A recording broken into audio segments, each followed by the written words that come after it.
मित्रों, हिंदू धर्म में पत्नी को वामंगी कहा गया है, जिसका अर्थ होता है बाएं अंग का अधिकारी। इसलिए पुरुष के शरीर का बायां हिस्सा स्त्री का माना जाता है, इसीलिए पत्नी को वामांगी कहा जाता है। दोस्तों, इसका कारण यह है कि भगवान शिव के बाएं अंग से स्त्री की उत्पत्ति हुई है, जिसका प्रतीक है शिव का अर्धनारीश्वर शरीर। यही कारण है कि हस्तरेखा विज्ञान की कुछ पुस्तकों में पुरुष के दाएं हाथ से पुरुष की और बाएं हाथ से स्त्री की स्थिति देखने की बात कही गई है। मित्रों, इससे पहले आप अपने परिवार शुद्ध वचन से जुड़ने के लिए चैनल को सब्सक्राइब कर ले, क्योंकि आप एक सब्सक्राइबर नहीं, अपना एक परिवार है। मित्रों, कहा जाता है कि स्त्री पुरुष की वामांगी होती है, इसलिए सोते समय और सभा में सिंदूरदान, द्विरागमन, आशीर्वाद ग्रहण करते समय और भोजन के समय स्त्री पति के बाईं ओर रहना चाहिए। इससे शुभ फल की प्राप्ति होती। वामांगी होने के बावजूद भी कुछ कामों में स्त्री को दाईं ओर रहने के बाद शास्त्र कहता है। शास्त्रों में बताया गया है कि कन्यादान, विवाह, यज्ञकर्म, जातकर्म, नामकरण और अन्नप्राशन के समय पत्नी को पति के दाईं ओर बैठना चाहिए। पत्नी के पति के दाएं या बाएं बैठने संबंधी इस मान्यता के पीछे तर्क यह है कि जो कर्म संसारिक होते हैं उसमें पत्नी पति के बाईं ओर बैठती है, क्योंकि यह कर्म स्त्री प्रधान कर्म माने जाते हैं। यज्ञ, कन्यादान, विवाह, यह सभी काम पारलौकिक माने जाते हैं और इन्हें पुरुष प्रधान माना गया है। इसलिए इन कर्मों में पत्नी के दाईं ओर बैठने के नियम हैं। दोस्तों, शास्त्रों में पत्नी को वामांगी क्यों कहा जाता है?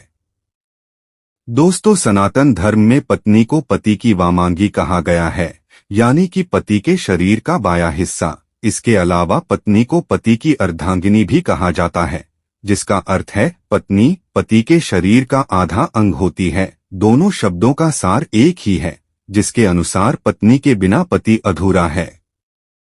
पत्नी ही पति के जीवन को पूरा करती है, उसे खुशहाली प्रदान करती है, उसके परिवार का ख्याल रखती है और उसे वह सभी सुख प्रदान करती है जिसके वह योग्य है।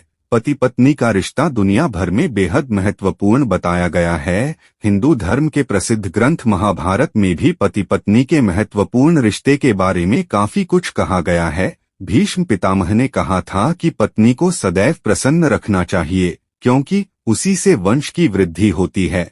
वह घर की लक्ष्मी है और यदि लक्ष्मी प्रसन्न होगी तभी घर में खुशियां आएगी।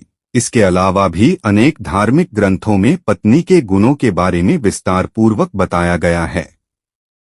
आज आपको गरुड़ पुराण, जिसे लोक प्रचलित भाषा में गृहस्थों के कल्याण की पुराण भी कहा गया है, उसमें उल्लिखित पत्नी के कुछ गुणों की संक्षिप्त व्याख्या करेंगे। गरुड़ पुराण में पत्नी के जिन गुणों के बारे में बताया गया है, उसके अनुसार जिस व्यक्ति की पत्नी में ये गुण हो उसे स्वयं को भाग्यशाली समझना चाहिए। कहते हैं, पत्नी के सुख के मामले में देवराज इंद्र अति भाग्यशाली थे, इसलिए गरुड़ पुराण के तथ्य यही कहते हैं। सा भार्या या गृहे दक्षा, सा भार्या या प्रियंवदा, सा भार्या या पतिप्राणा, सा भार्या या पतिव्रता। गरुड़ पुराण में पत्नी के गुणों को समझने वाला एक श्लोक मिलता है, यानी जो पत्नी गृह कार्य में दक्ष है, जो प्रियवादिनी है, जिसके पति ही प्राण हैं और जो पतिपरायणा है, वास्तव में वही पत्नी है। गृह कार्य में दक्ष से तात्पर्य है वह पत्नी जो घर के काम काज संभालने वाली हो, घर के सदस्यों का आदर सम्मान करती हो, बड़े से लेकर छोटों का भी ख्याल रखती हो। दोस्तों, आपको वीडियो कैसा लगा कमेंट में जरूर बताएं। मिलते हैं एक और ऐसे ही बेहतरीन वीडियो के साथ, तब के लिए आप सभी को राम राम राम राम।